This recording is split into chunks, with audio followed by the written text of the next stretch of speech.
Hello, so we're going to continue on with our work in sets today, and we're going to be using Venn diagrams. We're going to be combining what we've already learned about sets and Venn diagrams and including two new ideas called knot and complement.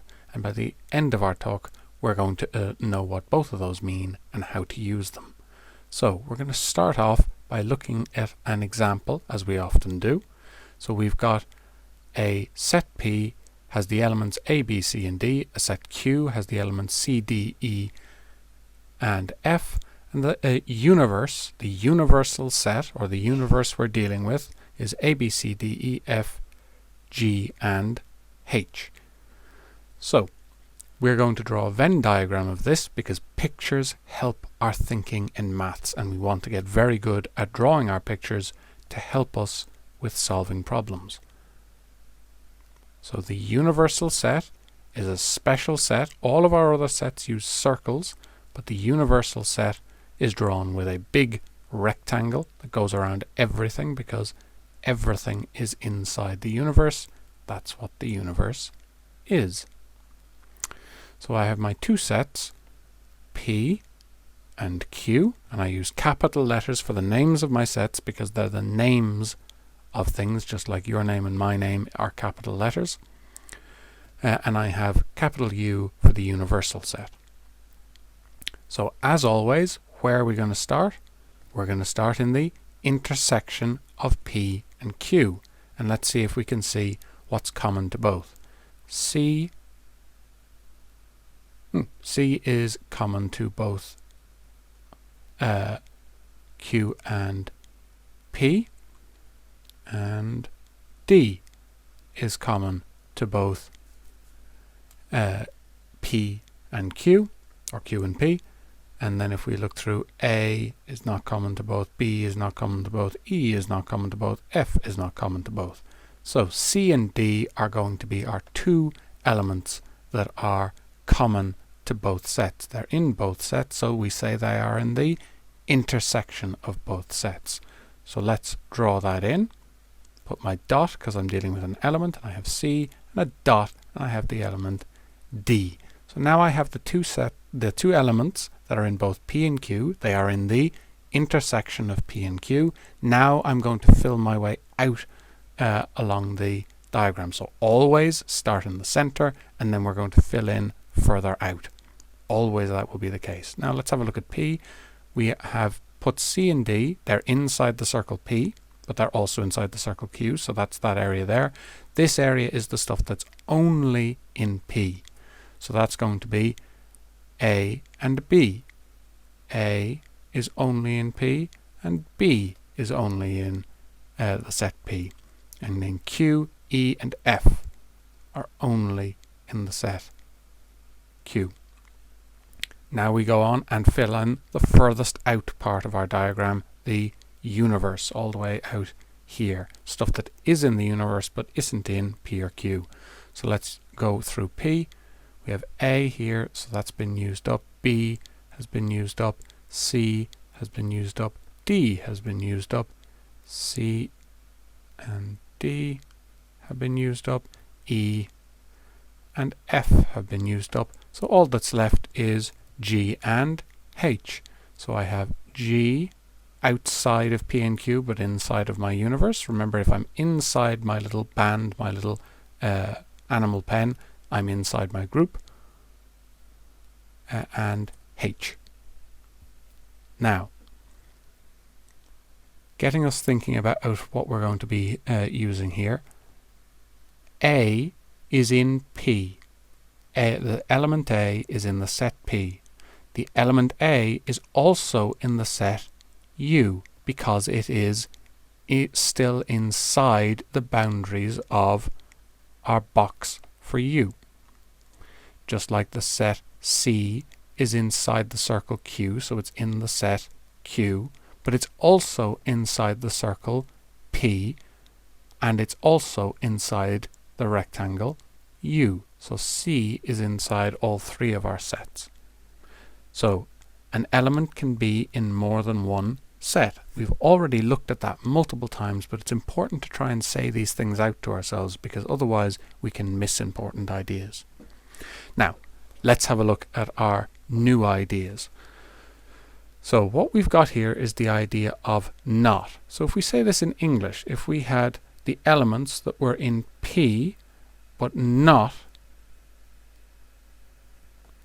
in Q. So that's saying it in English. We're going to look at the mathematics but not in Q.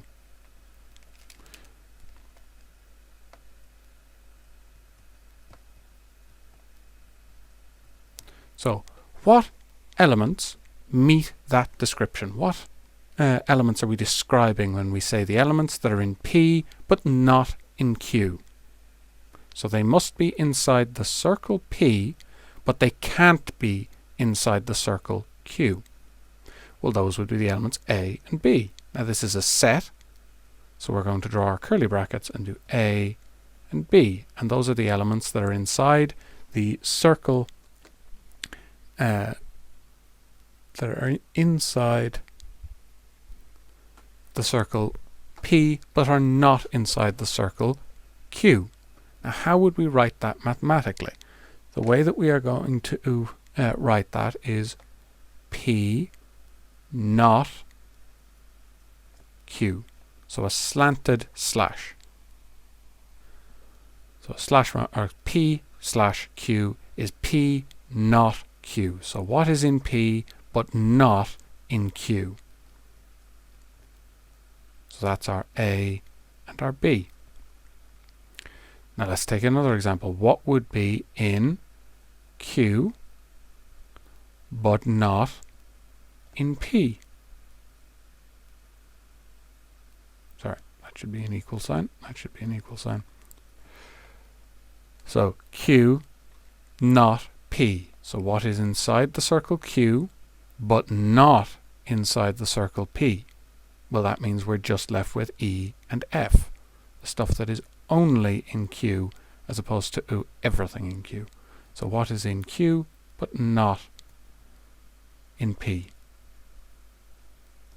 So that's the idea of not.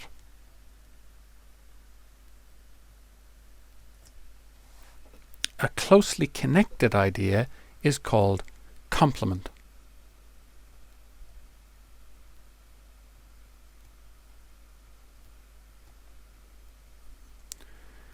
And that's everything not in a set.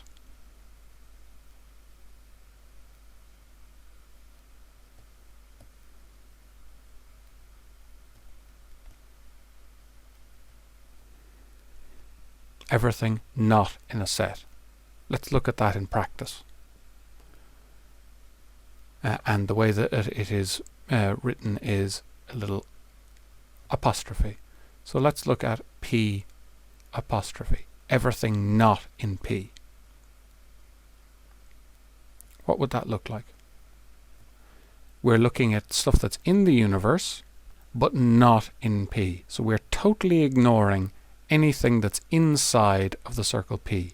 So what are we left with if we're not taking anything from inside the circle P? Well, we're left with E, F, G and H. And we know that that order doesn't matter. We know that we could say H, F, G and E. The order of our elements doesn't matter. And we don't repeat our elements, but that isn't coming up at the moment.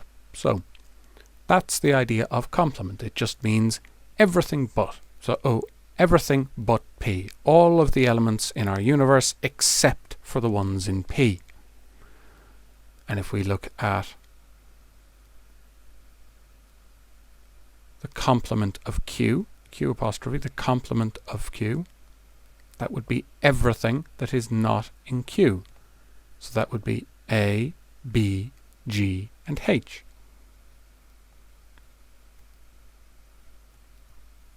Close our curly bracket. So those are ideas for not, the stuff that is in one set but not in another set, and we can see how that would work. And we have complement, which is everything but the set that we're talking about. And we can combine these in clever ways. To give you an example, I'm going to use brackets here to hold stuff together.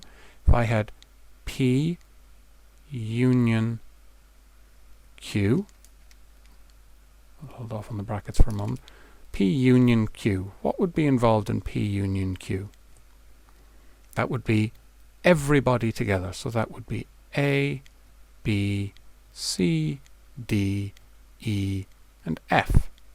We're all happy that that's what union would mean. But what would be P union Q complement? What would be the complement of what we just did? Well, that would be everything but these elements. So what would we be left with? We totally ignore everything that's in P union Q, and we are just left with G and H. So you can see how we can start to build up this language that we've been learning over the last while of union and now things like complement and not, and we can start to do more clever things, more creative bits. Now we're looking at the complement of P union Q, where we're putting together different ideas to do more advanced thinking. So this is where we can start to really describe things in detail using our new mathematical language of sets. So this is again our idea of not and complement.